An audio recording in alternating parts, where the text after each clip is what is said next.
Bom dia, boa tarde, boa noite ou boa madrugada. Você que está aqui agora, seja muito bem-vindo. Comenta aí de onde você está acompanhando, porque o relato de hoje não é qualquer um, é daqueles que fazem a gente parar, refletir e perceber como a vida pode mudar em um piscar de olhos. A estrada entre Porangatu e Araguaína era uma linha reta que cortava o cerrado como uma cicatriz. Eu conhecia cada curva, cada buraco, cada posto de gasolina daquele trecho, como conhecia as rugas do meu próprio rosto. Fazia 8 anos que eu rodava sozinho, desde que enterrei Maria Lúcia numa manhã fria de julho, quando o mundo pareceu perder a cor. O sol de meio-dia castigava o asfalto, aquele calor de rachar a alma, o tipo de calor que faz o ar tremer e transforma a estrada numa miragem de água que nunca chega. Eu dirigia no automático, com o rádio ligado numa estação que mal pegava, chiando entre notícias e músicas sertanejas que me faziam mais companhia que qualquer voz humana. Meu Scania laranja, a guerreira como eu chamava, ronronava firme.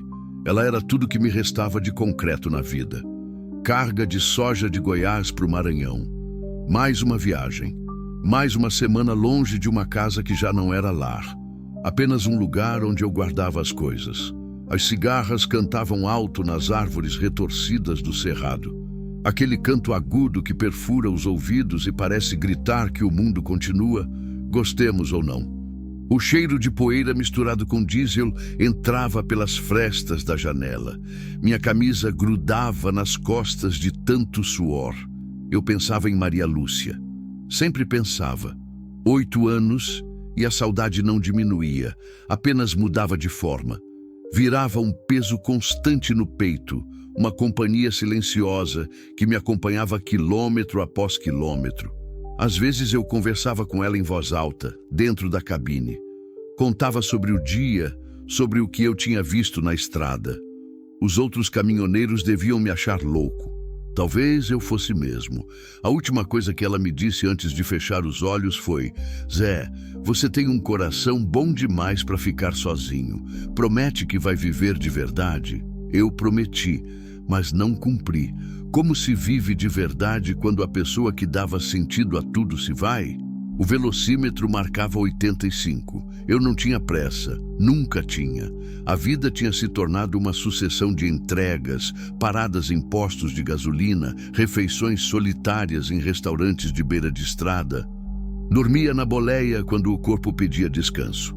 Acordava antes do sol nascer e seguia em frente, porque parar significava pensar, e pensar doía demais. Naquele dia, o céu estava rachado de tão azul, nenhuma nuvem, apenas aquele azul violento que machuca os olhos. Eu acendi um cigarro, vício que Maria Lúcia odiava e que eu tinha voltado a cultivar depois que ela se foi. A fumaça saía pela janela e se dissolvia no ar quente. Foi quando vi. No começo, pensei que fosse mais uma miragem. A mente prega peças quando a gente roda muito tempo sozinho. Mas pisquei os olhos e a imagem continuava lá. Do lado direito da estrada, uns 200 metros à frente, havia algo estranho. Uma forma escura contra o capim seco e a cerca de arame farpado. Conforme me aproximava, meu coração começou a bater mais forte. Não era miragem, era uma pessoa. Ou melhor, era... Meu Deus do céu, o que era aquilo? Tirei o pé do acelerador. A guerreira foi perdendo velocidade, o motor roncando mais baixo. Senti um arrepio subir pela espinha, apesar do calor infernal. Havia uma mulher amarrada a um poste de madeira. Um poste velho, torto, do tipo que sobra de cerca abandonada. E ao redor dela, no chão de terra batida, 3 pequenas formas que se mexiam fracamente. Minha respiração ficou presa na garganta. Enganchei a marcha reduzida e parei o caminhão no acostamento, levantando uma nuvem de poeira vermelha. Desliguei o motor. O silêncio que se seguiu foi pesado, quebrado apenas pelo canto estridente das cigarras e por algo mais. Um choro fino, fraco, quase inaudível. Choro de bebê. Pulei da cabine sem nem pensar. Meus joelhos protestaram. 53 anos pesam nas juntas, mas eu nem senti. Corri pela beira da estrada, o coração disparado, a boca seca. A visão que se abriu diante de mim era coisa que eu não desejo nem para o meu pior inimigo ver. Uma mulher jovem, não devia ter mais de 20 e poucos anos, estava amarrada pelos pulsos e tornozelos a um poste vertical fincado no chão.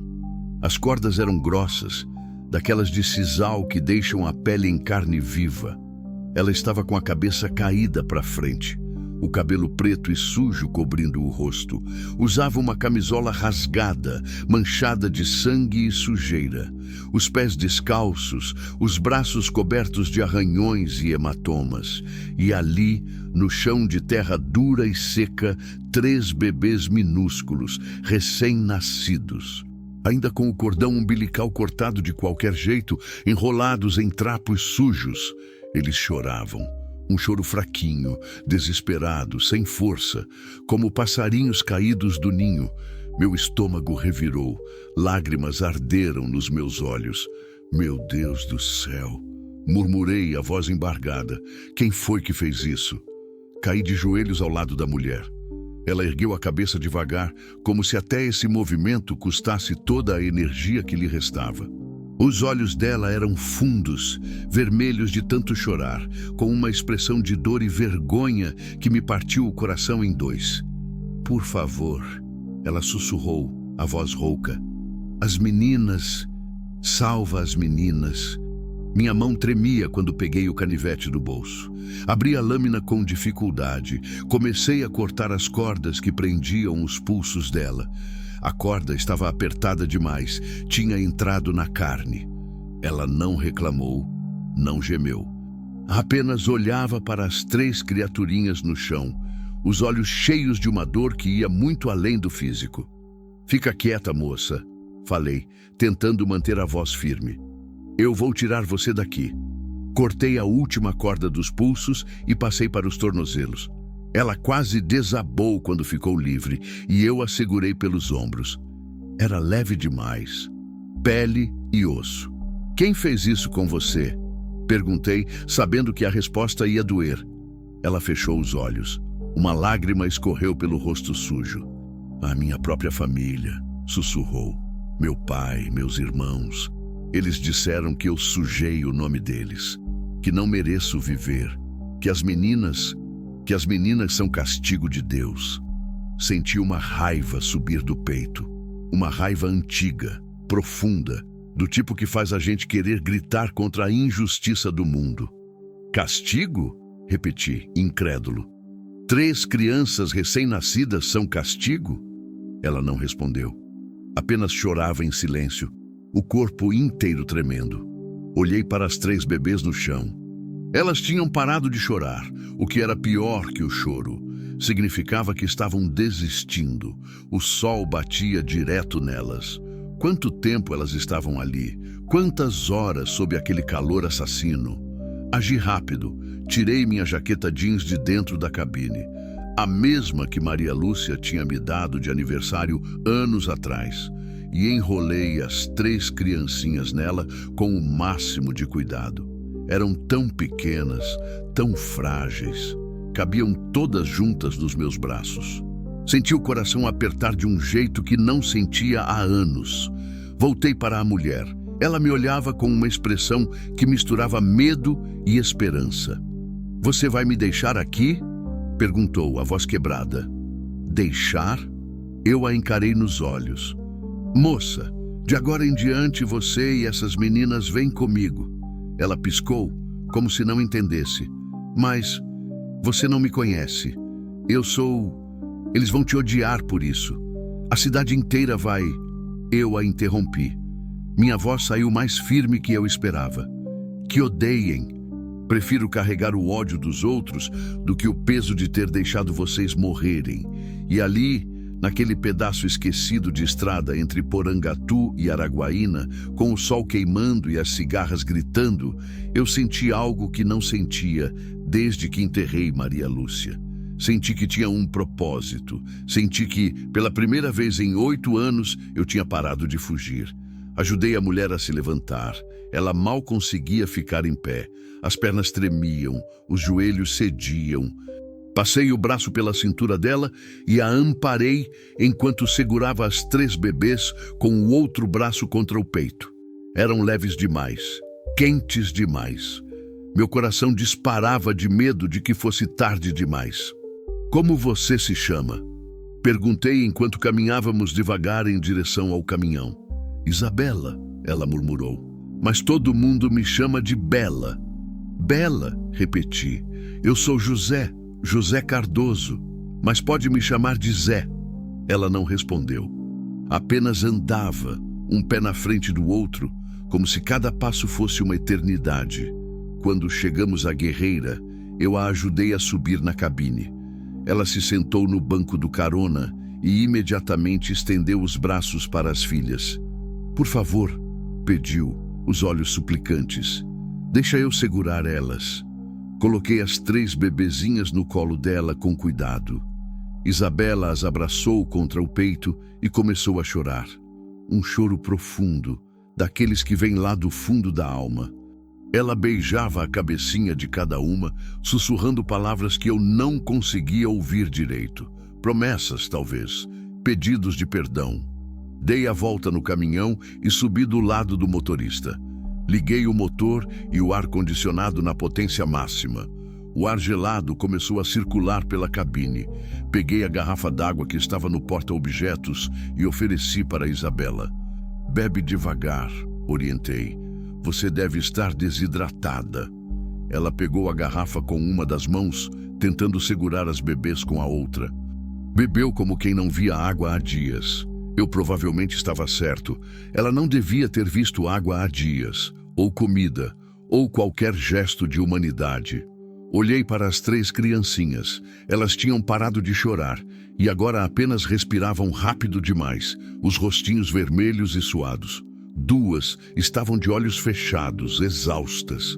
A terceira me olhava com aqueles olhinhos escuros e fundos que os recém-nascidos têm, como se já vissem além deste mundo. Elas precisam de um hospital, falei colocando a marcha. Agora. Não tem dinheiro, Isabela disse, a voz fraca. Eu não tenho nada, nem documento. Meu pai queimou tudo. Engoli seco. A raiva voltou, quente e amarga na garganta. Não precisa de dinheiro, respondi. Eu pago. Mas por quê? Ela me olhou como se eu fosse um alienígena. Por que você está fazendo isso? Você nem me conhece. Fiquei em silêncio por um momento. A estrada se abria à frente, ondulando no calor. Por que eu estava fazendo isso? Eu podia ter passado direto, podia ter fingido que não vi, podia ter ligado para a polícia e seguido viagem, deixando que outros resolvessem, mas não consegui. Porque há 8 anos, comecei, a voz saindo mais baixa que eu esperava. Eu vi minha esposa morrer nos meus braços. E na última vez que ela abriu os olhos, sabe o que ela me pediu? Isabela balançou a cabeça esperando. Ela me pediu para viver de verdade, para não deixar o coração endurecer. Limpei a garganta. Desde então eu só tenho rodado, fugindo, trabalhando feito condenado para não ter que sentir. Mas quando eu vi você amarrada naquele poste, com essas 3 criaturinhas jogadas no chão, respirei fundo. Eu soube que se eu passasse direto, eu ia trair a única coisa que ela me pediu. Ia trair a única promessa que importa. Isabela ficou quieta. Apenas olhava para mim, lágrimas escorrendo em silêncio pelo rosto magro.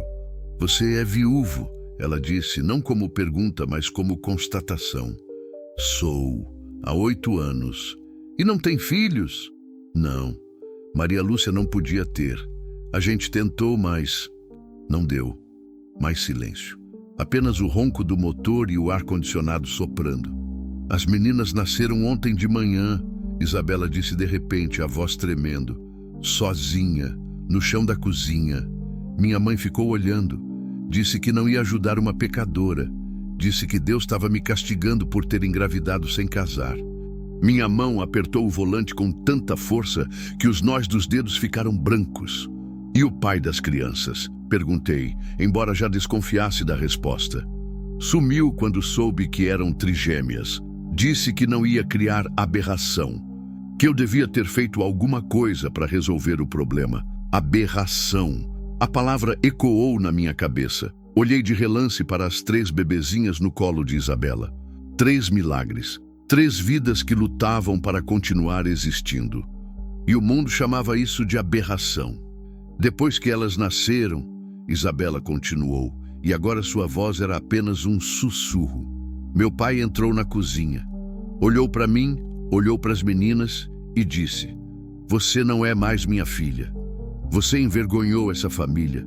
Vou fazer o que tem que ser feito." Ele me arrastou para fora de casa, me amarrou naquele poste que tinha no terreno baldio na saída da cidade. Disse que Deus e os urubus iam decidir nosso destino. Eu não conseguia falar. A garganta estava fechada, os olhos ardiam. Meus irmãos ajudaram, ela disse, agora chorando abertamente. Minha mãe não fez nada, só ficou na janela olhando. A cidade inteira viu. Ninguém fez nada. Ninguém. Que cidade? Consegui perguntar. Santa Rita do Araguaia, ela disse. Uma cidadezinha pequena. Todo mundo conhece todo mundo.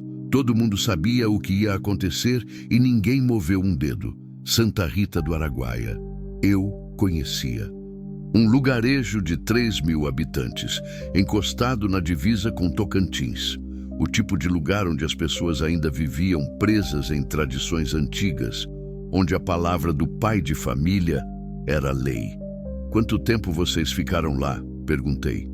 "Desde ontem à noite. Umas 15 horas, eu acho. Perdi a conta. O sol nasceu, esquentou mais. As meninas começaram a chorar e eu não podia fazer nada. Nada." Sua voz quebrou completamente. Eu só rezava para que alguém passasse. Para que alguém tivesse um pouco de coração. "E eu passei", murmurei. "E você parou", ela completou, me olhando com aqueles olhos cheios de gratidão e dor. Ninguém mais parou. Passaram 5, 6 carros, um caminhão, uma moto. Todos olharam. Ninguém parou. Senti o peito apertar. Quantas vezes na minha vida de estrada eu tinha passado por situações estranhas e escolhido não me meter. Quantas vezes eu tinha virado o rosto para não ver o sofrimento alheio, porque era mais fácil, mais seguro, menos complicado. E se hoje eu tivesse feito a mesma coisa? Araguaína é a cidade mais próxima com um hospital bom, falei, tentando focar no prático. Fica uns 40 minutos daqui. Elas vão aguentar? Isabela olhou para as filhas. Tocou o rostinho de cada uma com a ponta dos dedos, verificando a temperatura, a respiração. "Não sei", admitiu, a voz falhando. "Elas estão muito quentes, muito quietas. Isso não é bom." Pisei fundo no acelerador. A guerreira ganhou velocidade. 80, 90, 100 quilômetros por hora. Eu conhecia aquela estrada de olhos fechados. Sabia onde dava para forçar, onde tinha que ter cuidado. Isabela ficou quieta, apenas embalando as 3 bebês contra o peito, cantarolando baixinho uma canção de ninar. A voz dela era bonita, suave, mesmo embargada de choro. Era uma canção que eu não conhecia, mas que me lembrava de algo distante. Talvez minha própria mãe tivesse cantado para mim quando eu era pequeno, antes do mundo ficar duro e cruel. "Como você vai chamar elas?" perguntei, tentando manter a conversa, manter Isabela acordada e consciente. Ela olhou para as bebês, uma por uma. "Ainda não pensei", admitiu. "Tudo aconteceu tão rápido, tão errado. Eu só queria que elas vivessem. O nome vem depois." "Elas vão viver", afirmei com uma convicção que eu não sabia de onde vinha. "Eu prometo." Isabela me olhou de lado e pela primeira vez vi algo além da dor e do medo em seus olhos. Vi esperança, pequenininha, frágil como as próprias bebês, mas ali. "Por que você é assim?" perguntou ela. "Por que você é bom desse jeito?" Ri sem humor. "Eu não sou bom, moça. Sou só um caminhoneiro velho e sozinho que perdeu o rumo da vida há muito tempo. Mas hoje Hoje eu acho que Deus, ou o destino, ou sei lá o quê, colocou você no meu caminho. E eu escolhi parar. Só isso.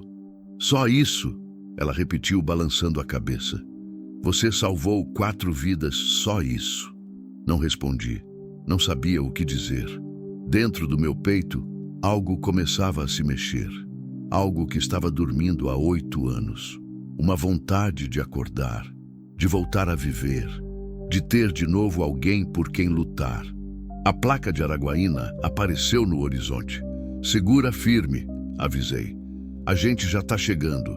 E enquanto a cidade se aproximava, com suas casas baixas e ruas empoeiradas, eu senti que minha vida, a vida de Isabela e a vida daquelas 3 criancinhas minúsculas tinha mudado para sempre. Não dava mais para voltar atrás. E pela primeira vez em muito tempo, eu não queria voltar. O Hospital Regional de Araguaína era um prédio branco e quadrado, meio desbotado pelo sol, mas era o melhor que a cidade tinha. Estacionei a guerreira na frente da emergência, nem liguei para a vaga certa ou errada. Desliguei o motor, desci num pulo e corri para o lado do carona. Isabela já estava tentando descer sozinha, as 3 bebês apertadas contra o peito. Ela cambaleou, as pernas fraquejaram. Segurei ela pela cintura antes que caísse. Calma, pedi. Eu carrego elas. Você precisa de ajuda também. Não, ela protestou, a voz firme apesar da fraqueza. Eu seguro minhas filhas. Não insisti. Entendi. Aquelas crianças tinham sido arrancadas dela, jogadas no chão, deixadas para morrer. Agora, ela não ia largar. Não por nada neste mundo. Apenas a amparei enquanto caminhávamos para a entrada da emergência. As portas de vidro se abriram automaticamente. O ar gelado do ar-condicionado nos atingiu como uma onda. O cheiro de hospital, álcool, remédio, aquele cheiro meio adocicado, meio enjoativo, me embrulhou o estômago. Eu odiava hospitais desde que vi Maria Lúcia morrer num. Uma enfermeira atrás do balcão de recepção levantou os olhos. Ela era uma mulher de meia idade, cabelo preso num coque apertado, cara cansada de quem já tinha visto de tudo. Mas quando viu Isabela, suja, machucada, quase desfalecendo, e as 3 bebês nos braços dela, a expressão mudou na hora. Meu Deus do céu! Ela levantou de um pulo. Doutor Henrique, doutora Márcia, emergência. Tudo aconteceu rápido depois disso. 2 enfermeiras apareceram com uma maca. Um médico jovem, de jaleco branco e estetoscópio no pescoço, veio correndo. Eles tentaram tirar as bebês do colo de Isabela, mas ela resistiu. Não! Gritou, o pouco de força que tinha voltando. Não tira elas de mim! Moça, a gente precisa examinar as crianças. O médico disse, a voz calma, mas firme. Elas podem estar desidratadas, com hipotermia, com infecção. A gente precisa ver elas agora. Isabela me olhou, os olhos arregalados de pânico. Coloquei a mão no ombro dela. Vai dar tudo certo, falei baixinho. Deixa eles cuidarem das meninas. Eu fico aqui, não vou sair daqui.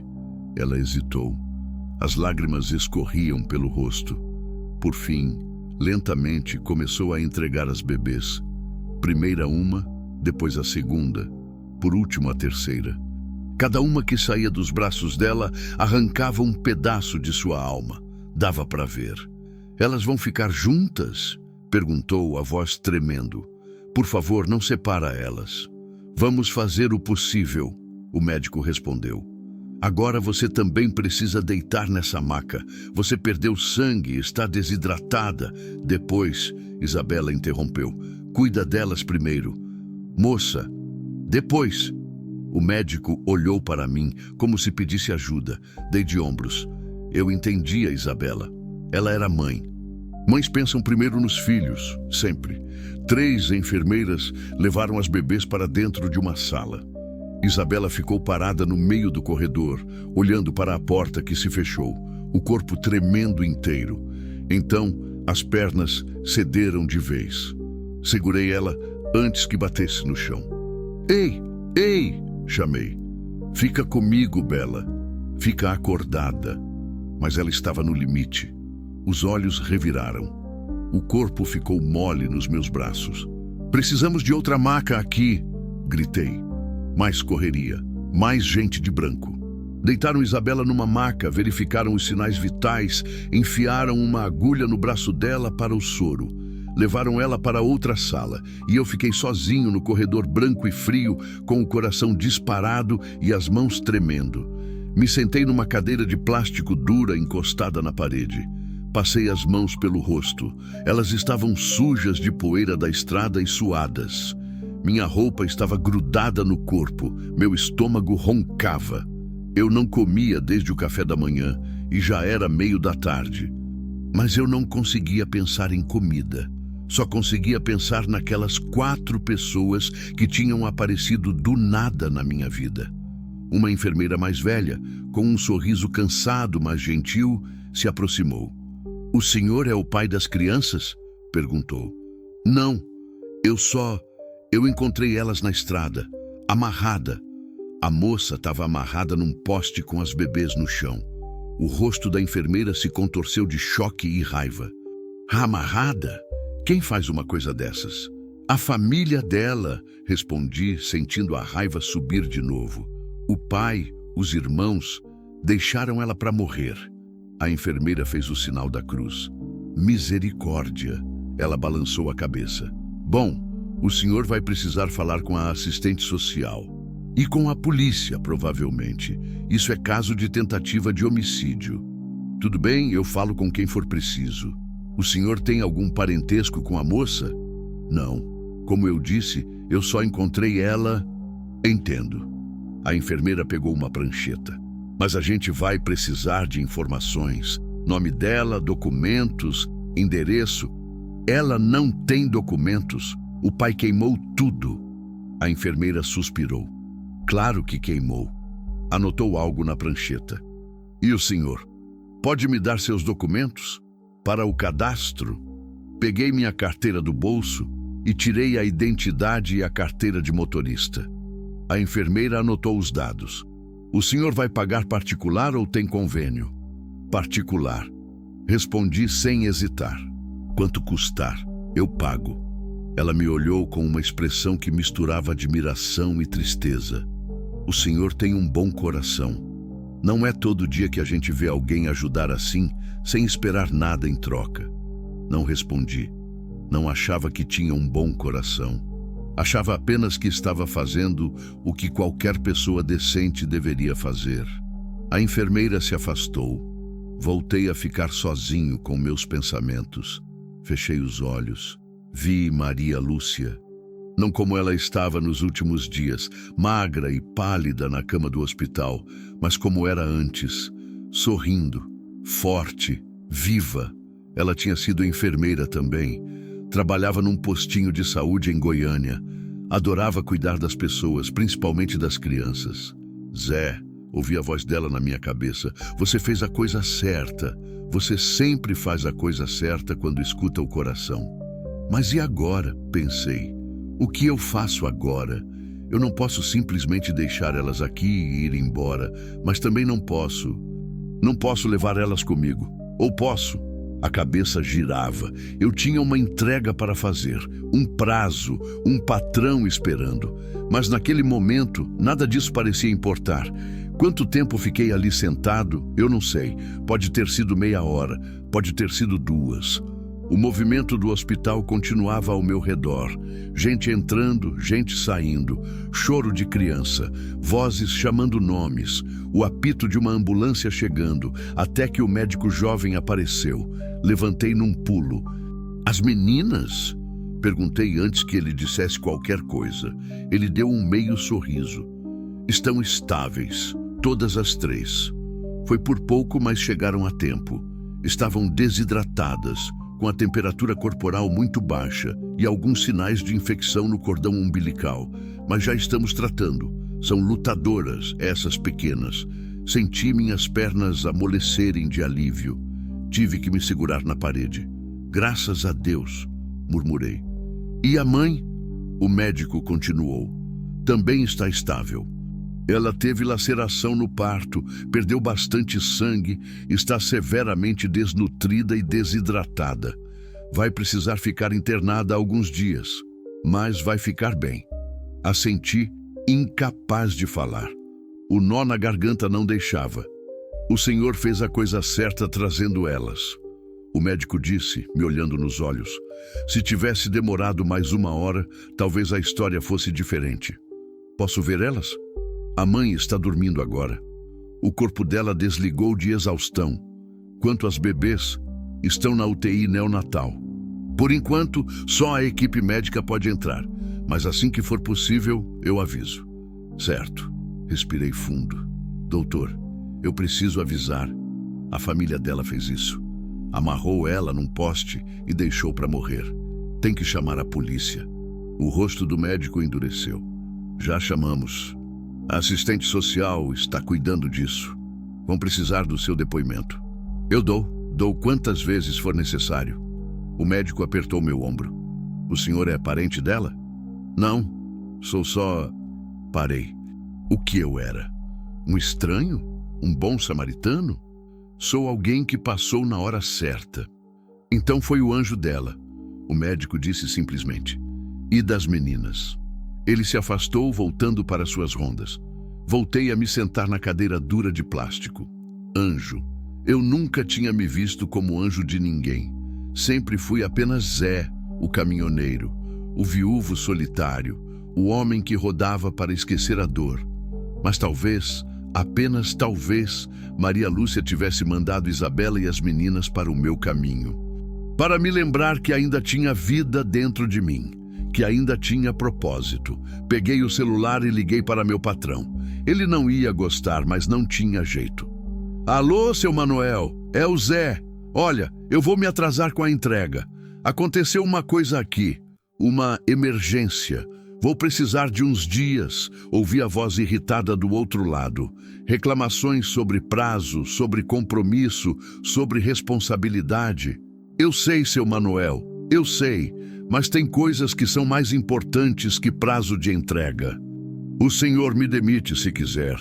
Eu entendo, mas eu não vou abandonar essas pessoas agora. Desliguei o telefone antes que ele respondesse. E ali, naquele corredor de hospital em Araguaína, no meio de um dia de calor sufocante, eu tomei uma decisão. Eu não ia embora, não sem saber que Isabela e as meninas estavam seguras, não sem ter certeza de que elas tinham um lugar para ir, e se não tivessem, bem, a gente ia ter que dar um jeito nisso também. 3 horas depois, eu ainda estava ali. Tinha ido até um restaurante do outro lado da rua, comido um prato feito às pressas. Arroz, feijão, bife e batata frita que eu mal senti o gosto. E voltado correndo, com medo de perder alguma notícia. O sol começava a descer quando a assistente social apareceu. Era uma mulher na casa dos 40, cabelo curto, óculos de aro fino, pasta debaixo do braço. O rosto dela era sério, mas os olhos tinham aquela expressão cansada de quem lida com tragédia todo dia. Senhor José Cardoso, chamou. Levantei da cadeira. Sou eu. Meu nome é Vera Lúcia Santos. Sou assistente social do hospital. Preciso conversar com o senhor sobre o caso da jovem Isabela e das 3 recém-nascidas. Sentamos numa salinha apertada que cheirava a café velho e papel. Ela abriu a pasta e pegou uma caneta. O senhor pode me contar exatamente o que aconteceu? Desde o começo? Contei tudo. A estrada, o calor, a imagem que parecia miragem. Isabela amarrada ao poste. As 3 bebês no chão. As cordas cortadas. A corrida até o hospital. Cada detalhe que eu lembrava. Vera Lúcia anotava tudo, o rosto cada vez mais contraído. E ela disse que foi a própria família? Perguntou quando terminei. O pai e os irmãos. Ela disse que a cidade inteira viu e ninguém fez nada. Santa Rita do Araguaia, Vera murmurou anotando. Conhece? De passagem, cidade pequena, tradicional. Tradicional é um jeito gentil de dizer. Ela respondeu com amargura. Já lidei com casos de lá. É o tipo de lugar onde a lei da igreja e do patriarca vale mais que a lei do país. Ela suspirou. A polícia já foi avisada. Vão investigar. Mas, sinceramente, Sr. José, essas coisas são complicadas. A família vai negar. Vai dizer que a moça fugiu de casa por vontade própria, que ela é instável, mentirosa. Mas ela estava amarrada. Protestei. Eu vi. As marcas das cordas estão nos pulsos e tornozelos dela. Eu sei, e o senhor é testemunha. Isso ajuda muito. Vera me olhou por cima dos óculos, mas mesmo assim vai ser difícil. Casos assim raramente terminam em prisão. No máximo, uma advertência. Talvez um processo que se arrasta por anos e não dá em nada. Senti a raiva subir como bile. Então eles vão ficar impunes? Depois de terem deixado uma mulher e 3 bebês para morrer? Provavelmente. Vera disse sem rodeios. Bem-vindo ao Brasil profundo, Sr. José, onde a lei existe mais no papel que na prática. Ficamos em silêncio por um momento. Eu apertava os punhos tentando controlar a revolta. E agora? Perguntei. O que acontece com Isabela e as meninas? Essa é a pergunta que eu ia fazer ao senhor. Vera respondeu-me estudando. A Isabela não tem para onde ir. Não tem família que a aceite de volta. Não tem dinheiro, documentos, nada. E ela tem 3 bebês recém-nascidas que vão precisar de cuidados intensos nas próximas semanas, talvez meses. Tem algum abrigo? Algum lugar que ela possa ficar? Vera fez uma careta. Tem. Mas são lugares lotados, precários, e não estão preparados para receber uma mãe com trigêmeas. Ela pausou. Tem também a possibilidade de colocar as crianças para adoção. Não! A palavra saiu mais alto que eu pretendia. Desculpa, mas não. Essas meninas têm mãe. Uma mãe que quase morreu por elas. Não vão ser arrancadas dela. Vera deu um pequeno sorriso. Concordo com o senhor, mas então precisa haver uma alternativa. Ela inclinou a cabeça. O senhor disse que não tem parentesco com ela, mas pelo jeito como está agindo, parece que tem algum interesse no bem-estar delas. Engoli seco. Eu só não posso deixar elas na mão, não depois de ter visto aquilo. Entendo. Vera fechou a pasta. Senhor José, vou ser direta. Isabela vai ter alta em uns 3, 4 dias, se tudo correr bem. As bebês vão precisar ficar mais tempo, talvez 2 semanas. Quando saírem, elas vão precisar de um lugar para morar. Comida, fralda, remédio, acompanhamento médico. Isabela não tem condições de prover isso sozinha. Então, ou ela aceita ir para um abrigo, ou o quê? Ou alguém assume a responsabilidade por elas, temporariamente, até que ela consiga se reerguer. Alguém que tenha condições financeiras e disposição para ajudar. Ela me olhava direto nos olhos. A mensagem era clara. A senhora está me perguntando se eu posso fazer isso. Afirmei. Estou. Não como obrigação, mas como possibilidade. Minha cabeça girou. Eu assumir a responsabilidade por uma mulher desconhecida e 3 bebês? Eu que mal conseguia cuidar de mim mesmo, que vivia numa boleia de caminhão e num apartamento vazio em Goiânia, mas ao mesmo tempo, algo dentro de mim dizia que sim, que era exatamente isso que eu devia fazer, que Maria Lúcia teria feito, que qualquer pessoa com o mínimo de humanidade faria. Eu tenho um apartamento em Goiânia, ouvi minha própria voz dizendo. 2 quartos. Vazio a maior parte do tempo porque eu vivo na estrada. Tenho uma renda estável. Não sou rico, mas dá para sustentar mais gente. Vera sorriu de verdade pela primeira vez. O senhor tem certeza? Não é uma decisão pequena. São 4 pessoas. 3 delas recém-nascidas. Eu sei, respirei fundo. Mas eu já tomei a decisão quando cortei aquelas cordas. Não dá mais para voltar atrás. Então vamos precisar fazer alguns papéis. Vera disse, abrindo a pasta novamente. Termo de responsabilidade temporária, autorização da mãe, verificação de antecedentes. Vai demorar uns dias, mas é possível. Assenti. E a Isabela? Ela precisa concordar também. Vamos conversar com ela assim que acordar. Nesse momento, uma enfermeira apareceu na porta. Dona Vera, a moça acordou. Está pedindo pelas filhas. Levantamos os dois num pulo. O quarto era pequeno, com 2 camas, paredes verde-água descascadas e cheiro de desinfetante. Isabela estava deitada na cama mais próxima da janela, o soro ainda no braço, o rosto ainda pálido, mas os olhos abertos e alertas. Quando me viu entrar, ela tentou sentar. As meninas, disse imediatamente, a voz rouca. Cadê minhas filhas? Estão bem, me apressei em dizer. Todas as 3, na UTI neonatal. Vão ficar bem. Ela desabou de volta no travesseiro, os olhos se enchendo de lágrimas. Graças a Deus, graças a Deus. Vera se aproximou e se apresentou.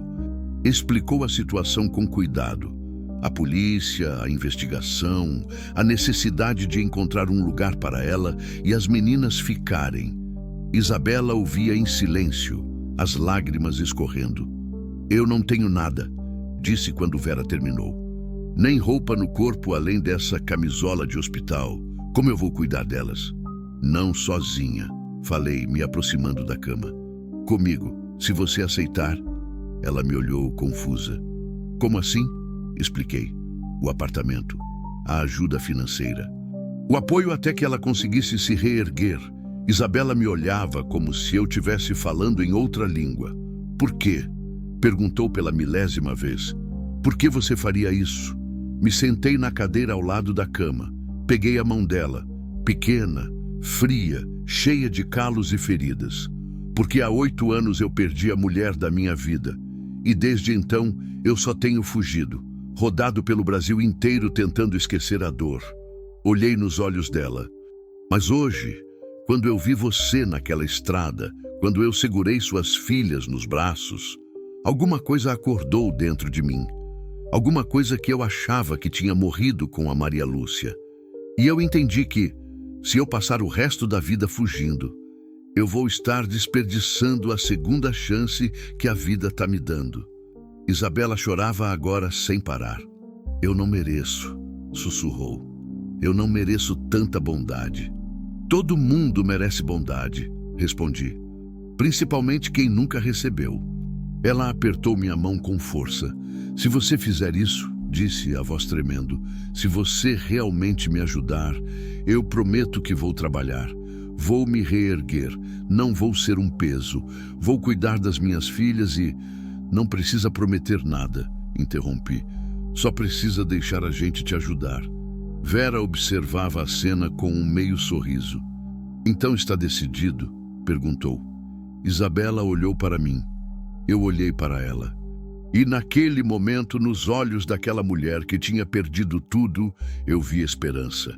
Pequena, frágil, mas viva. Está decidido, confirmamos juntos. Fora do hospital, o céu tinha escurecido.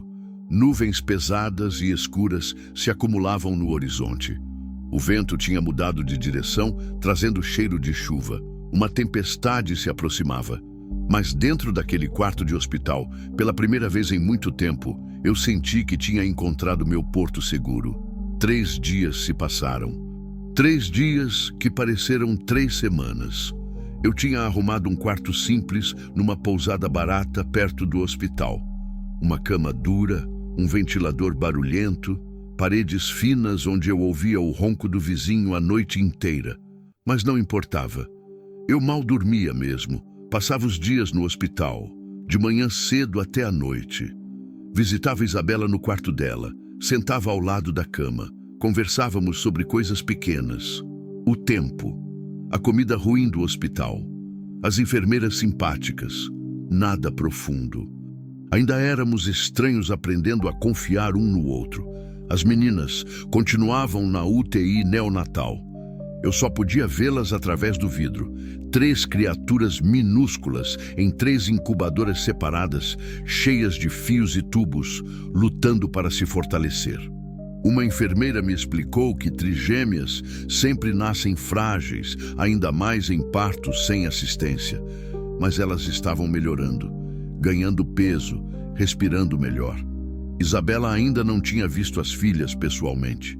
O médico disse que ela precisava se recuperar mais antes de sair do quarto, mas eu levava notícias, descrevia cada detalhe, as mãozinhas minúsculas, os olhinhos que às vezes se abriam, os cabelos finos e pretos. Isabela ouvia tudo com uma fome nos olhos, como se cada palavra fosse água no deserto. Na tarde do terceiro dia, eu estava sentado na cadeira ao lado da cama dela, quando ela finalmente perguntou: Zé, por que você nunca teve filhos? A pergunta me pegou desprevenido. Fiquei quieto por um momento, olhando pela janela. Lá fora, o céu estava cinzento. Tinha chovido durante a noite, uma chuva forte que tinha lavado as ruas e deixado o ar mais fresco. Maria Lúcia não podia, respondi finalmente. Ela teve um problema nos ovários quando era mais nova. Os médicos disseram que as chances eram quase nulas. Vocês tentaram tratamento? Tentamos tudo. Remédios, cirurgias, promessas em igreja. Sorri sem humor. Gastamos todas as nossas economias. E nada. Cada mês que passava e nada acontecia, era como se arrancassem um pedaço da gente. Isabela ficou quieta, apenas ouvindo. A Maria Lúcia sofria muito com isso. Continuei, sentindo o nó familiar na garganta. Ela queria ser mãe mais que qualquer coisa no mundo. Trabalhava como enfermeira, cuidava de crianças o dia todo e quando chegava em casa chorava porque não tinha as próprias. Eu dizia que não fazia diferença, que eu a amava do mesmo jeito, que a gente podia adotar. Mas ela se sentia incompleta. E você? Como se sentia? Respirei fundo, com raiva. Raiva de Deus, do destino, da vida. A gente via vizinhos tendo filhos sem nem querer, pessoas que maltratavam as crianças, gente que abandonava bebê em lixeira, e a gente que queria tanto, que ia amar tanto, a gente não podia. Lágrimas ardiam nos meus olhos. Pisquei, tentando segurar. Depois de uns anos, a gente meio que desistiu. Aceitou. Ou fingiu que aceitou.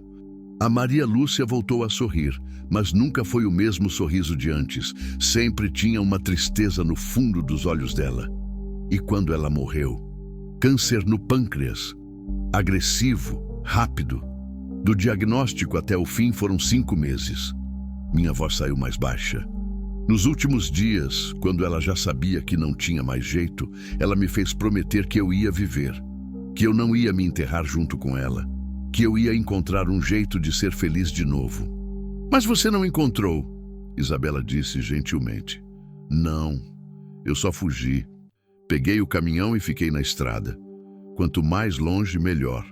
Quanto mais cansado, melhor. Porque quando eu estava cansado, eu não pensava, não sentia. Só dirigia. Isabela esticou a mão e segurou a minha. Até me encontrar. Até encontrar vocês. Corrigi. Ficamos assim por um tempo de mãos dadas, em silêncio. Lá fora, começou a chover de novo. Pingos grossos batendo na janela. Posso te contar uma coisa? Isabela perguntou de repente, a voz baixa. Claro. Ela olhou para as próprias mãos. Quando eu descobri que estava grávida, eu quis morrer. Eu tinha 19 anos. Estava namorando um cara que parecia legal, mas que na verdade só queria... Bem, você entende. Quando eu contei para ele, ele sumiu. Deixou a cidade. Nunca mais vi. Covarde, murmurei. Meu pai me bateu quando soube. Minha mãe me chamou de vagabunda. Meus irmãos me empurravam na rua, cuspiam na minha comida. A cidade inteira me julgava. Velhas na igreja faziam fofoca. Crianças na rua me xingavam. A voz dela tremeu, mas ela continuou. Eu pensei em fugir, em sumir, em fazer alguma coisa para interromper a gravidez. Mas não consegui. Porque mesmo sendo fruto de um erro, mesmo sendo indesejado, aquele bebê era meu. Era a única coisa no mundo que era realmente minha. E aí você descobriu que eram 3. Completei. Ela assentiu. Quando o médico me contou, Eu achei que ele estava brincando. Trigêmeas, 3 meninas. A chance é de 1 em milhões. Mas aconteceu comigo. Ela riu sem humor.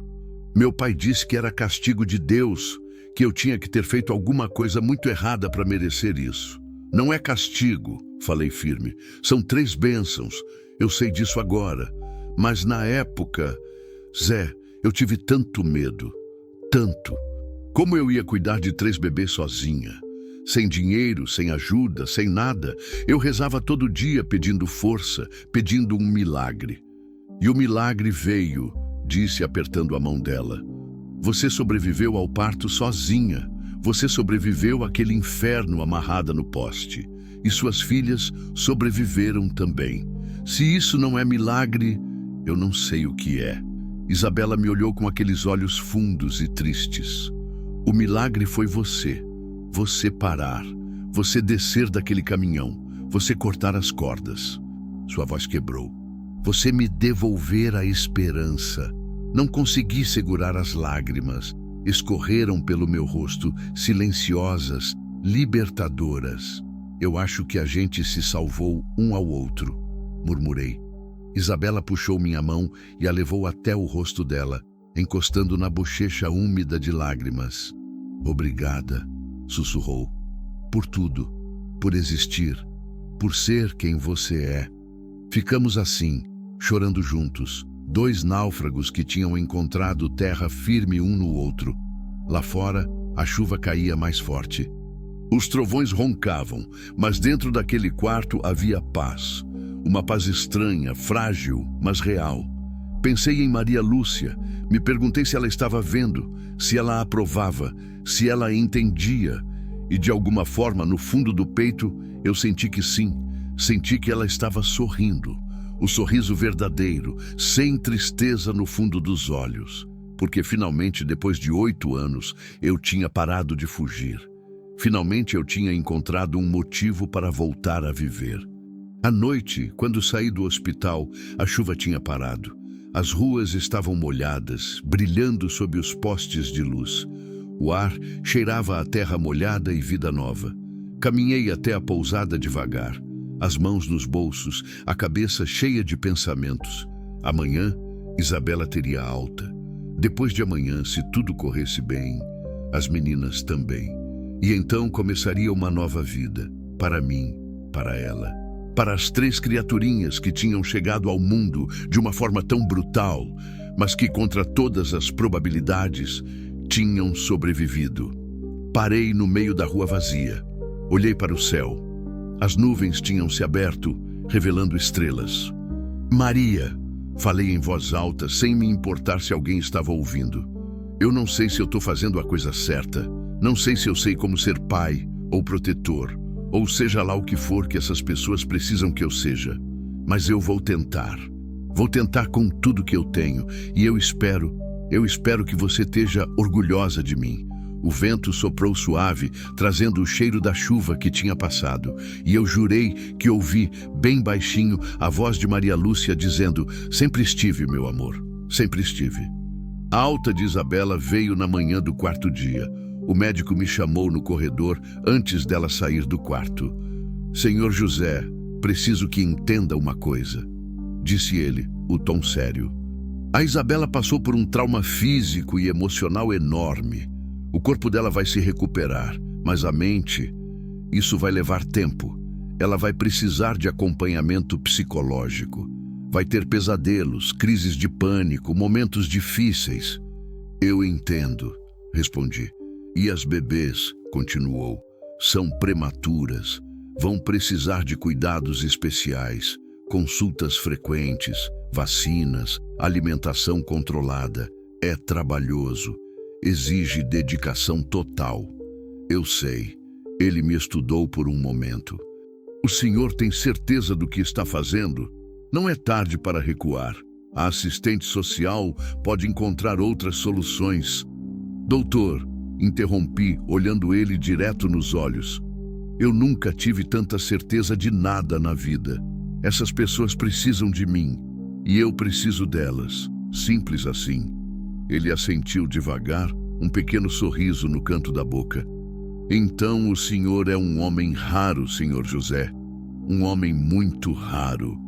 Isabela saiu do quarto usando uma roupa que as enfermeiras tinham conseguido doação. Uma calça de moletom cinza e uma camiseta branca larga demais. Os cabelos estavam presos num rabo de cavalo. Ainda estava magra, pálida, mas havia cor nas bochechas. E pela primeira vez, eu vi um sorriso verdadeiro no rosto dela. "Vamos ver minhas filhas?" perguntou, os olhos brilhando. "Vamos." A UTI neonatal ficava no segundo andar. Subimos de elevador em silêncio. Isabela segurava minha mão com força, como se tivesse medo de que tudo fosse apenas um sonho e ela fosse acordar de volta naquele poste, amarrada sob o sol. A enfermeira-chefe da UTI era uma senhora negra de olhos gentis e voz firme. Ela explicou as regras: lavar as mãos, usar máscara, não fazer movimentos bruscos, falar baixo. Quando Isabela entrou na sala e viu as 3 incubadoras, uma ao lado da outra, as pernas dela fraquejaram. Segurei ela pela cintura. "Com calma", sussurrei. Ela se aproximou devagar, como se estivesse numa igreja, os olhos arregalados, as lágrimas já escorrendo. As 3 bebês estavam acordadas. 3 pares de olhinhos escuros olhando para o mundo com aquela curiosidade antiga que os recém-nascidos têm. Elas tinham ganhado peso, a pele não estava mais tão enrugada, os rostinhos tinham enchido um pouco. "Elas estão lindas", Isabela sussurrou, a voz embargada. "Minhas meninas, minhas 3 meninas lindas." A enfermeira se aproximou. "Quer segurar uma?" Isabela olhou para ela com medo. "Posso?" "Claro, você é a mãe." Com cuidado imenso, a enfermeira tirou uma das bebês da incubadora, a do meio, e colocou nos braços de Isabela. A menina era tão pequena que cabia nas palmas das mãos. Isabela a trouxe até o peito, encostou o rosto na cabecinha macia e começou a chorar. Não um choro de dor, mas de alívio, de amor, de gratidão. "Oi, minha pequena", sussurrou. "Oi, meu amor. A mamãe tá aqui. A mamãe sempre vai estar aqui." Fiquei parado ali, um pouco afastado, observando. Meu peito apertava de uma forma estranha, boa e dolorida ao mesmo tempo. Pensei em Maria Lúcia, em como ela teria amado aquele momento, em como ela teria sido uma avó incrível para essas meninas. A enfermeira se virou para mim. "O senhor quer segurar uma também?" Hesitei. "Eu não sei se..." "Vem, Zé." Isabela me chamou sorrindo entre as lágrimas. "Vem conhecer elas direito." Me aproximei. A enfermeira pegou outra bebê, a da direita, e colocou nos meus braços. Ela era leve como uma pluma, quente. O coração batia rápido contra a palma da minha mão. Ela me olhou com aqueles olhos enormes e escuros e eu senti meu mundo inteiro mudar. "Oi, pequena", murmurei, a voz saindo rouca. "Eu sou o Zé. Eu vou cuidar de você. Prometo." A bebê piscou devagar, como se entendesse, como se estivesse dizendo: "Eu confio em você."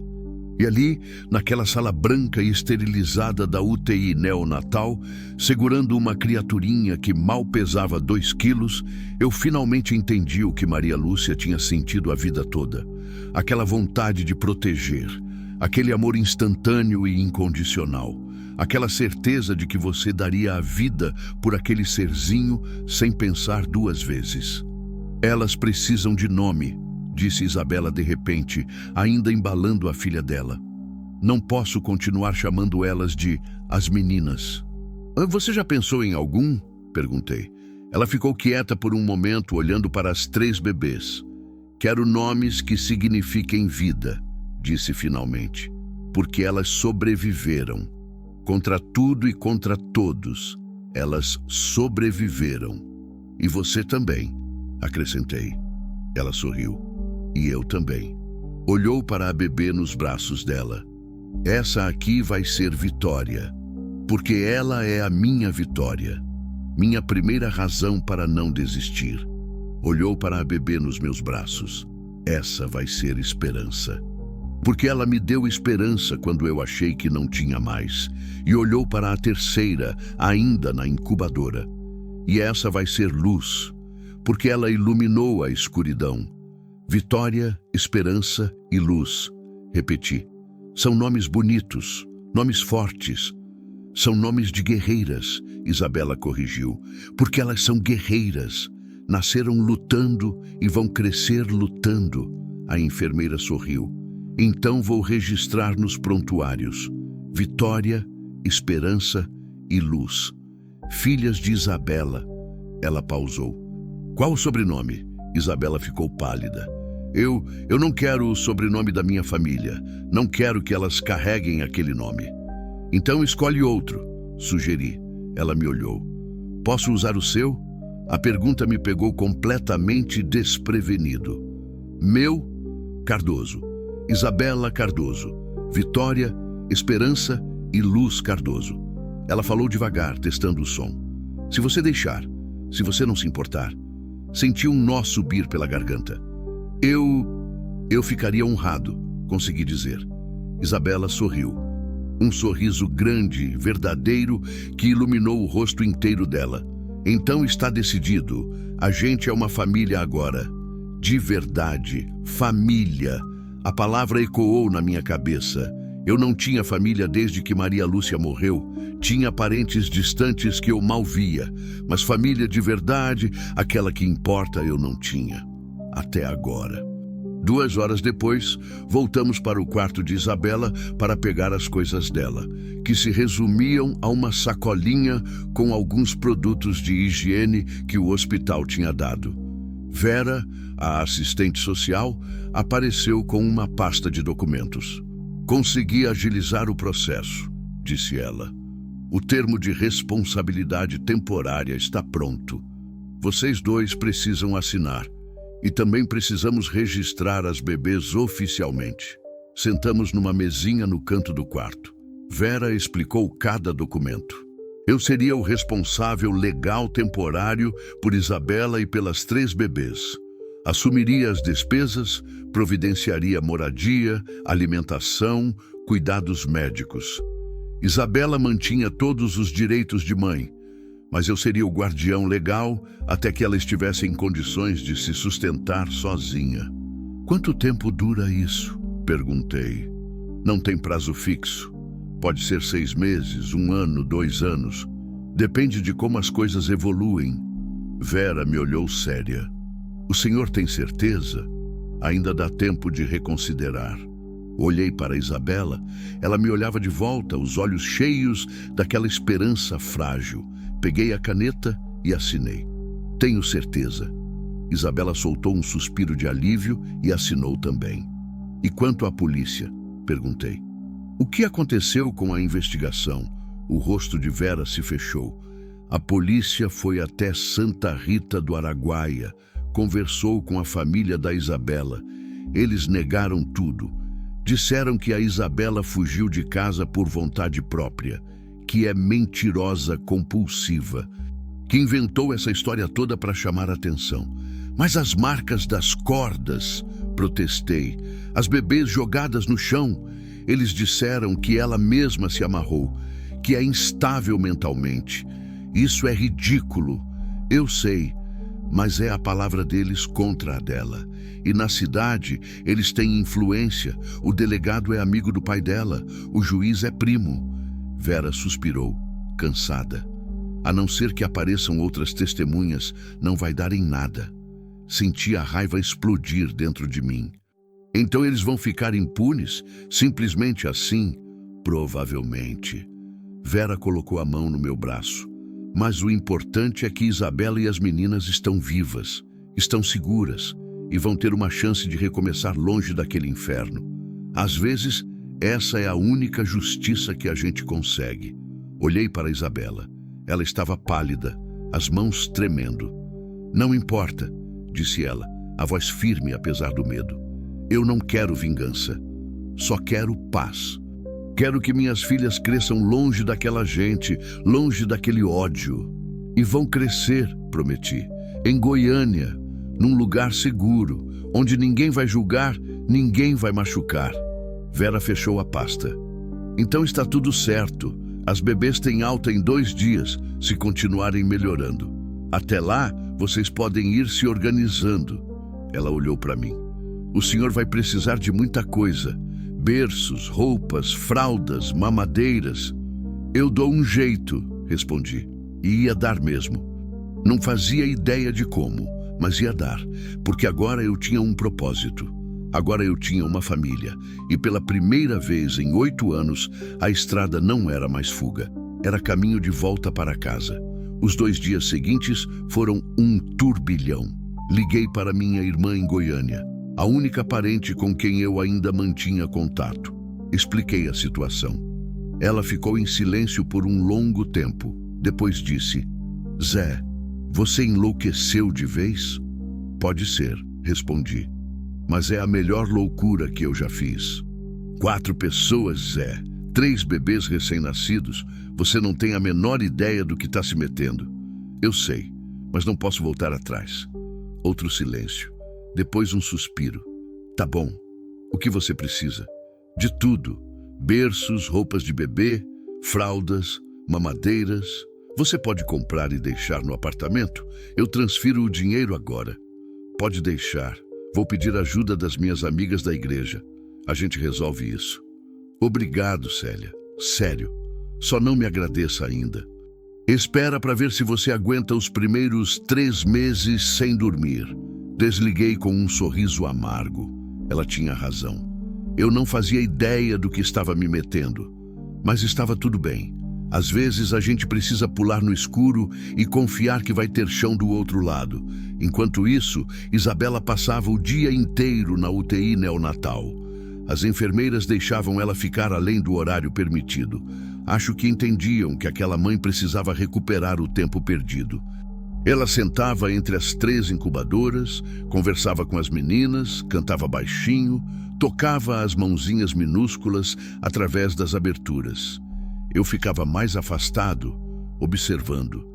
Não queria atrapalhar aquele momento, aquele vínculo sagrado entre mãe e filhas. Mas de vez em quando, Isabela me chamava. Vem aqui, Zé. Segura a luz um pouquinho. Ela gosta de você. E eu ia. Pegava aquela criaturinha delicada nos braços e sentia meu coração apertar de um jeito que eu nem sabia que era possível. Na noite antes da alta das meninas, eu estava sentado no corredor do hospital quando um homem se aproximou.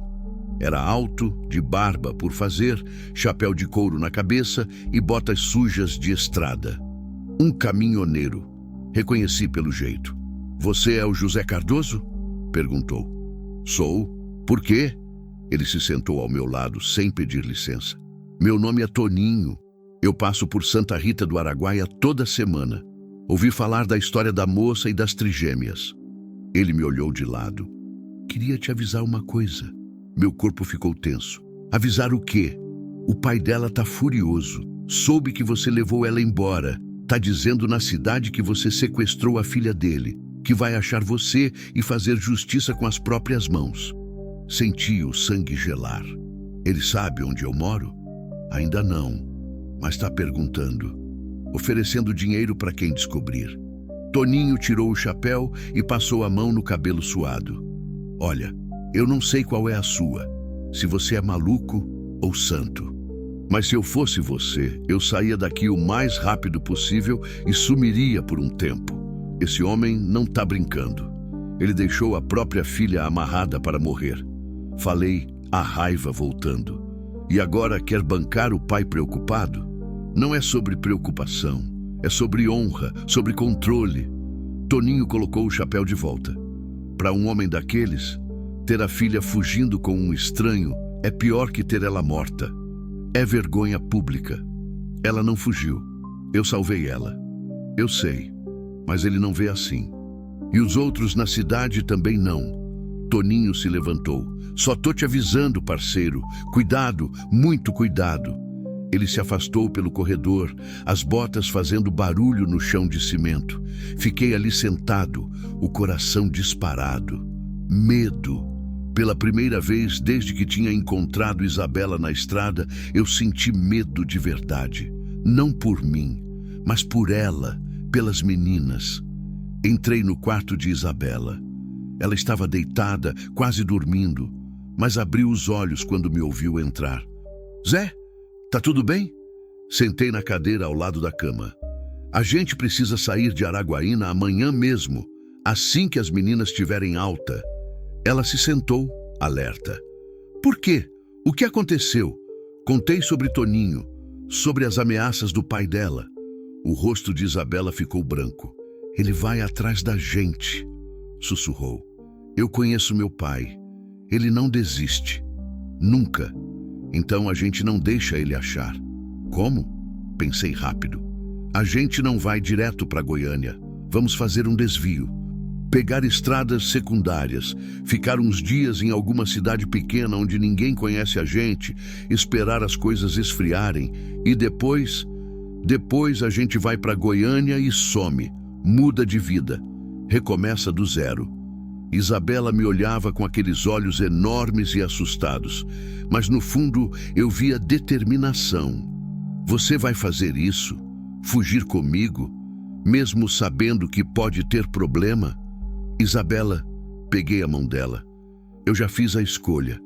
Lá naquela estrada, quando cortei aquelas cordas. Não tem volta. A gente tá junto nessa agora, até o fim. Ela apertou minha mão com força. Obrigada, sussurrou. Por tudo. Por acreditar em mim quando ninguém mais acreditava. Sempre vou acreditar, prometi. Na manhã seguinte, as trigêmeas receberam alta. O médico deu as últimas instruções, como alimentar, como trocar fralda, sinais de febre ou desconforto para ficar de olho. Isabela ouvia tudo com atenção, fazendo perguntas, anotando num caderninho que uma enfermeira tinha dado. Compramos 3 bebês conforto numa loja perto do hospital, presos no banco de trás do caminhão, lado a lado. Vitória, esperança e luz. 3 milagres embrulhados em mantas cor-de-rosa doadas pelo hospital. Isabela subiu no banco do carona, virando-se para trás a cada 5 segundos para checar as meninas. Elas estão bem? Estão respirando direito? Tão bem. Eu respondia pela 10ª vez. Respira fundo. Vai dar tudo certo. Liguei o motor da guerreira. O ronco familiar me acalmou um pouco. Aquele caminhão tinha sido minha casa por tantos anos. Tinha rodado milhares de quilômetros comigo. E agora ia nos levar para uma nova vida. Saí de Araguaína devagar, tomando cuidado com cada buraco, cada lombada. As meninas dormiam tranquilas nos bebês conforto. Isabela tinha a mão na janela, o vento bagunçando os cabelos pretos. Para onde a gente vai? Perguntou. Tem uma cidade pequena chamada Alvorada do Norte, perto da divisa com Bahia. Conheço um pessoal lá. A gente pode ficar uns dias, descansar, ver se alguém está procurando a gente. E se estiverem, a gente continua fugindo. Pro interior de Minas, pro Mato Grosso, para onde for preciso. Olhei para ela. Mas ninguém vai tirar você ou suas filhas de perto de mim. Isso eu prometo. Isabela sorriu. Um sorriso cansado, mas esperançoso. Eu acredito em você, Zé. Rodamos em silêncio por um tempo. A estrada se abria à frente, cortando o cerrado ainda verde da chuva recente. O céu estava limpo, azul brilhante. Cigarras cantavam nas árvores. De repente, uma das bebês começou a chorar. Um chorinho baixo, fraquinho. Isabela se virou imediatamente. É a Esperança. Acho que tá com fome. Vou parar no próximo trevo. Encontrei um lugar seguro na beira da estrada, embaixo de uma árvore frondosa que dava sombra. Desliguei o motor. Isabela desceu e abriu a porta de trás, pegando Esperança no colo. Shh, meu amor. Mamãe tá aqui. Ela tinha uma mamadeira com leite preparada numa bolsa térmica. Sentou-se no estribo do caminhão e começou a alimentar a bebê. Esperança sugava com força, os olhinhos fechados de concentração. Desci também e me encostei no caminhão ao lado de Isabela. Acendi um cigarro, tentando parar, mas o estresse não ajudava. Você é um bom homem, Zé, Isabela disse de repente sem tirar os olhos da filha. Não sou nada demais. É sim. Ela me olhou. E um dia, quando minhas filhas crescerem, eu vou contar para elas. Vou contar que quando o mundo inteiro virou as costas, quando até minha própria família me abandonou, um caminhoneiro viúvo parou o caminhão e mudou tudo. Vou contar que você é o motivo delas estarem vivas. Senti a garganta apertar. Elas vão ter uma vida boa, Isabela. Eu prometo. Vão estudar, crescer fortes, ser quem elas quiserem ser. Ninguém vai chamar elas de aberração. Ninguém vai fazer elas sentirem que não deveriam existir. E você? Ela perguntou baixinho. O que você vai ser para elas? Pensei por um momento. Não sei, não sou o pai. Mas posso ser o tio Zé, o amigo, o protetor, sei lá. O que elas precisarem que eu seja. Isabela encostou a cabeça no meu ombro. Você já é tudo isso, e mais. Ficamos assim por um tempo. 2 sobreviventes descansando no meio da viagem. 3 bebês no banco de trás do caminhão.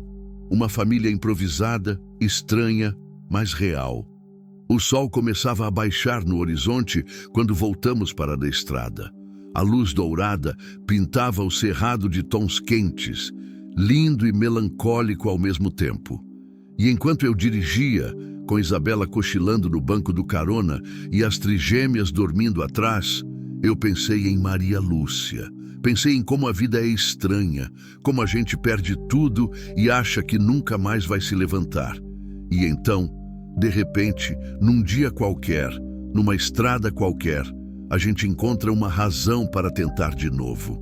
Obrigado, sussurrei para o céu, para Maria Lúcia, para Deus, para quem estivesse ouvindo. Obrigado por me dar essa chance. E a guerreira seguia em frente, levando sua preciosa carga em direção ao futuro. Um futuro incerto, difícil, cheio de desafios. Mas um futuro cheio de esperança. 6 meses depois. O apartamento em Goiânia não era grande. 2 quartos, sala, cozinha e banheiro, mas tinha virado um lar de verdade. O quarto maior tinha 3 berços enfileirados, com um mobile colorido pendurado no teto que Isabela tinha feito com suas próprias mãos. O chão vivia coberto de brinquedos, fraldas limpas e roupinhas pequenas secando no varal da área de serviço. O cheiro não era mais de casa vazia e abandonada. Era cheiro de talco, de leite morno, de vida acontecendo. Eu tinha parado de viajar, vendido a guerreira. Aquilo tinha doído, mas era necessário. Com o dinheiro, tinha comprado uma van usada e começado a fazer fretes locais. Entrega de móveis, mudanças pequenas, transporte de mercadoria pela cidade. Dava menos dinheiro que as viagens longas, mas me permitia voltar para casa todo dia. Voltar para casa. Ainda me pegava sorrindo quando pensava nisso. Eu tinha uma casa de novo, tinha gente esperando por mim. Isabela tinha se transformado. Não era mais aquela moça magra e assustada que eu tinha encontrado amarrada na estrada. Tinha ganhado peso, o rosto tinha enchido, os olhos não tinham mais aquele medo constante. Ela sorria agora, de verdade. Durante o dia, enquanto eu trabalhava, ela cuidava das meninas. À noite, a gente dividia as tarefas. Eu trocava fraldas, esquentava mamadeiras, embalava quem estava chorando. Isabela amamentava, cantava, ninava. A gente trabalhava em sincronia, como uma equipe que já se conhecia há anos. As trigêmeas tinham crescido. Vitória era a mais falante, gritava alto quando queria atenção, ria quando a gente fazia caretas. Esperança era a mais calma, ficava quieta no berço, observando tudo com aqueles olhos escuros e inteligentes. E Luz era a mais carente, só parava de chorar quando estava no colo, precisava de contato constante. Minha irmã Célia tinha ajudado muito no começo. Trouxe as amigas da igreja que doaram roupas, fraldas, brinquedos. Ensinaram Isabela a fazer papinha, a dar banho sem medo, a identificar cada tipo de choro. No começo, Isabela era tímida com elas, desconfiada. mas aos poucos foi se abrindo, fazendo amizades. Essas mulheres são bênção, ela me disse uma noite depois que o grupo tinha ido embora. Elas não me julgam, não perguntam do pai das meninas, só ajudam. Porque elas são gente boa de verdade, respondi. O mundo tem mais gente boa do que ruim. A gente só esquece disso às vezes. Eu tinha voltado a frequentar a igreja também, não por obrigação, mas porque sentia necessidade. Sentava no banco de trás, ouvia os hinos, rezava agradecendo por estar vivo, por ter encontrado Isabela, por ter as meninas na minha vida. Uma vez, depois da missa, o padre veio falar comigo. José, ouvi falar da sua história, do que você fez por aquela moça e as crianças.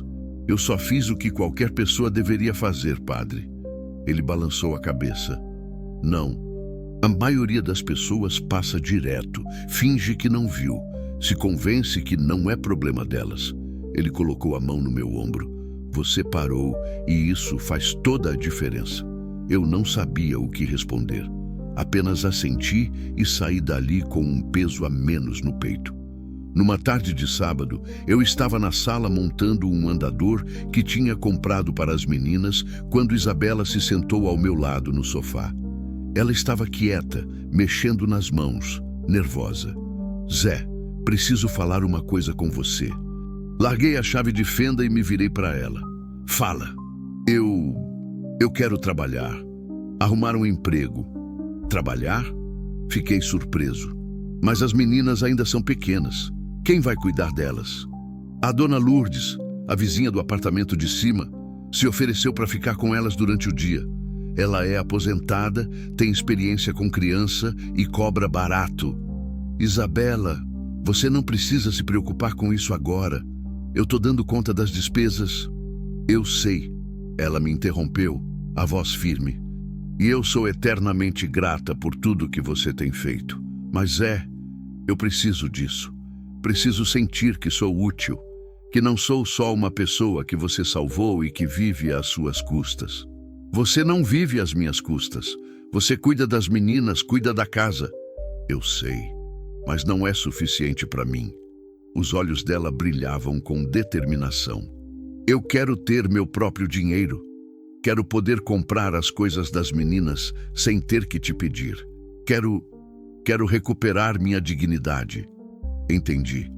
Não era sobre dinheiro, era sobre autonomia, sobre se sentir inteira de novo. O que você quer fazer? A dona Célia me contou que o posto de saúde do bairro está precisando de auxiliar de limpeza. Não é muito, mas é um começo. Segurei a mão dela. Se é isso que você quer, eu apoio, mas não porque você precisa, porque você merece escolher o próprio caminho. Isabela sorriu e me abraçou forte. Obrigada por entender, por sempre entender. Na semana seguinte, ela começou a trabalhar. Saía de manhã cedo com o uniforme azul e os cabelos presos e voltava no fim da tarde cansada, mas feliz. Recebia pouco, mas guardava cada centavo com orgulho. Olha, me mostrou uma noite, abrindo uma caixinha de sapato onde guardava o dinheiro. Já juntei R$ 200. No mês que vem consigo comprar um carrinho novo para a Luz. O dela tá com a roda quebrada. Você não precisa... Eu quero. Ela fechou a caixinha com cuidado. Pela primeira vez na vida eu posso dar alguma coisa para as minhas filhas. Isso não tem preço, Zé. O tempo foi passando. As meninas fizeram 6 meses. Aprenderam a sentar sozinhas, a rir alto, a estender os bracinhos quando queriam colo. Vitória era a primeira em tudo. Primeira a sentar, primeira a segurar a mamadeira sozinha, primeira a fazer barulhinhos que quase pareciam palavras. Esperança observava tudo antes de tentar, mas quando tentava, fazia certinho. E Luz continuava sendo o meu xodó, sempre me procurando com os olhos, sempre sorrindo quando eu chegava em casa. Uma noite, depois de colocar as 3 para dormir, Isabela e eu sentamos na varanda. Fazia calor, mas uma brisa suave tornava a noite agradável. Ela tomava suco de maracujá, eu bebia uma cerveja. Zé, posso te fazer uma pergunta? claro. Você sente falta da estrada, da liberdade? Pensei por um momento. Às vezes, sinto falta do silêncio, de dirigir com a janela aberta ouvindo música. Dei um gole na cerveja. Mas não é uma falta que dói, é só uma lembrança de outra vida. E você se arrepende de ter parado por mim naquela estrada? Olhei para ela. Os olhos dela brilhavam na luz fraca da varanda. Nunca, nem por um segundo, mesmo com todo o trabalho, as noites sem dormir, a responsabilidade. Isabela, peguei a mão dela. Antes de você e das meninas, eu estava morto por dentro. Só ia indo sem rumo, sem sentido. Vocês me deram um motivo para acordar de manhã. Me deram uma família de novo. Ela tinha lágrimas nos olhos. Eu te amo, Zé. Não como homem e mulher. Pelo menos não ainda. Mas como família. Como porto seguro. Como a melhor pessoa que eu já conheci. Meu coração apertou. Eu também te amo. E amo aquelas 3 meninas ali dentro como se fossem minhas filhas. Minha voz saiu embargada. Maria Lúcia não pôde me dar filhos. Mas eu acho que ela enviou vocês para mim, para me lembrar que ainda tinha vida dentro de mim. Isabela encostou a cabeça no meu ombro. Você acha que ela aprovaria? A gente morando junto, criando as meninas juntos? Acho que ela está sorrindo lá de cima. Olhei para o céu estrelado. Ela sempre quis que eu fosse feliz. E pela primeira vez em 8 anos, eu sou, de verdade. Ficamos assim por um tempo em silêncio confortável, ouvindo os sons da noite, grilos, carros ao longe, o ventilador girando dentro de casa. Zé, quando as meninas crescerem, quando elas perguntarem quem você é, o que eu devo dizer? Pensei por um momento. Diz a verdade, que eu sou o caminhoneiro que parou quando todos os outros passaram direto. E que eu fiquei porque quis, porque amei, porque vocês viraram minha família. E se elas quiserem te chamar de pai? Meu coração disparou. Isso é decisão delas. Quando forem grandes o suficiente para entender, eu não vou forçar nada, mas se elas quiserem, engoli seco. Seria a maior honra da minha vida. Isabela levantou a cabeça do meu ombro e me olhou nos olhos. Eu acho que o destino existe, Zé. Acho que a gente foi colocado no caminho um do outro por algum motivo. Você precisava aprender a viver de novo. E eu precisava aprender que ainda existem homens bons no mundo. A gente se salvou, murmurei. A gente se salvou, ela concordou. E ali, naquela varanda simples de um apartamento simples em Goiânia, 2 corações feridos encontraram cura. Não do jeito que os filmes mostram, com beijos e declarações dramáticas, mas do jeito real, verdadeiro, com amizade, respeito, cuidado mútuo e amor. Um tipo diferente de amor, mais profundo, mais duradouro. O tipo de amor que constrói famílias. 2 anos depois, Vitória, Esperança e Luz corriam pelo apartamento. Tinham 2 anos e meio agora. Falavam frases completas, tinham personalidades bem definidas. Vitória era a líder, mandona e corajosa. Esperança era a pensadora, quieta e observadora. Luz era a carinhosa, sempre dando abraços e beijos em todo mundo. Isabela tinha sido promovida no posto de saúde. Agora era auxiliar administrativa, ganhava melhor, tinha carteira assinada, juntava dinheiro religiosamente, já tinha até começado uma poupança para a faculdade das meninas. Eu tinha expandido o negócio de fretes, contratado um ajudante. As coisas iam bem, não éramos ricos, mas vivíamos com dignidade. E o melhor de tudo, não tínhamos mais notícias do pai de Isabela. Toninho, o caminhoneiro que tinha me avisado, disse que o velho tinha desistido de procurar, que a cidade tinha esquecido da história, que a vida tinha seguido em frente. Numa manhã de domingo, eu estava fazendo panquecas. Tinha aprendido a cozinhar nos últimos anos por necessidade. quando Luz veio correndo até a cozinha. Pai, pai, a Vitória pegou meu brinquedo. Meu coração parou por um segundo. Pai. Ela tinha me chamado de pai. Me abaixei até a altura dela. Foi? E o que você acha que a gente deve fazer? Conversa com ela. Diz para ela devolver. Por que eu não converso com vocês duas juntas e a gente resolve isso? Tá bom. Ela pegou minha mão. Vem, pai, pai. De novo. Tão natural, tão espontâneo. Isabela estava na sala, vendo a cena. Nossos olhos se encontraram. Ela sorria, lágrimas escorrendo pelo rosto. Resolvi a briga das meninas. Um brinquedo dividido, duas crianças felizes. E voltei para a cozinha. Isabela me seguiu. Ela te chamou de pai, disse ainda chorando. Chamou. E você? Como se sente? Desliguei o fogão e me virei para ela. Segurei o rosto de Isabela entre as mãos. Me sinto completo. Pela primeira vez desde que a Maria Lúcia morreu, eu me sinto inteiro de novo. Isabela me abraçou forte e ali, na cozinha bagunçada, com cheiro de panqueca queimada e barulho de crianças brincando na sala, eu entendi que tinha encontrado meu lugar. Não era a estrada, era ali, naquele apartamento, com aquela mulher nos meus braços e aquelas 3 meninas na sala. Era ali que eu pertencia. Epílogo, 5 anos depois. A carreta nova era menor que a guerreira, mas tinha o logo pintado na lateral. Transportes Cardoso, família na estrada. Isabela estava no banco do carona, agora minha esposa há 3 anos. Um casamento simples na igreja do bairro, com as meninas como daminhas. No banco de trás, numa cadeira especial que eu tinha mandado fazer, as trigêmeas cantavam música do rádio. Estávamos voltando de uma viagem em família, férias em Caldas Novas, coisa simples, mas especial. Passamos pela estrada entre Porangatu e Araguaína, o mesmo trecho onde tudo tinha começado 7 anos atrás. Zé, olha, Isabela apontou. É ali, o poste ainda estava lá. Torto, velho, quase caindo, mas lá estava. Parei o caminhão no acostamento. As meninas reclamaram. Por que parou, pai? Só um minutinho, meu amor. Desci com Isabela.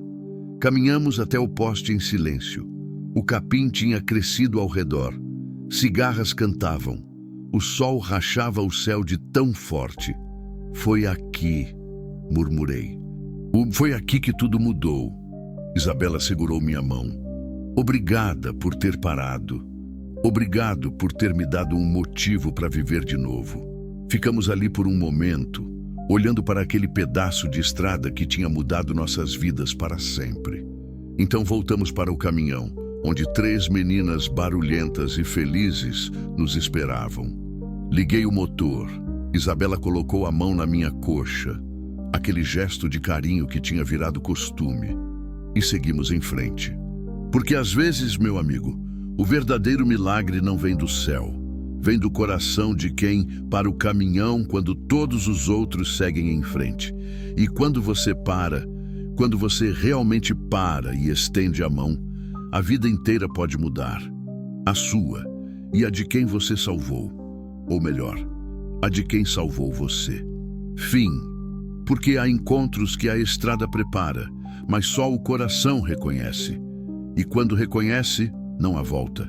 Só há caminho. Um caminho novo, feito de coragem, empatia e amor. O tipo de amor que constrói lares, cura feridas e prova que, no final, somos todos apenas viajantes procurando por alguém que nos faça querer parar de fugir e começar a viver.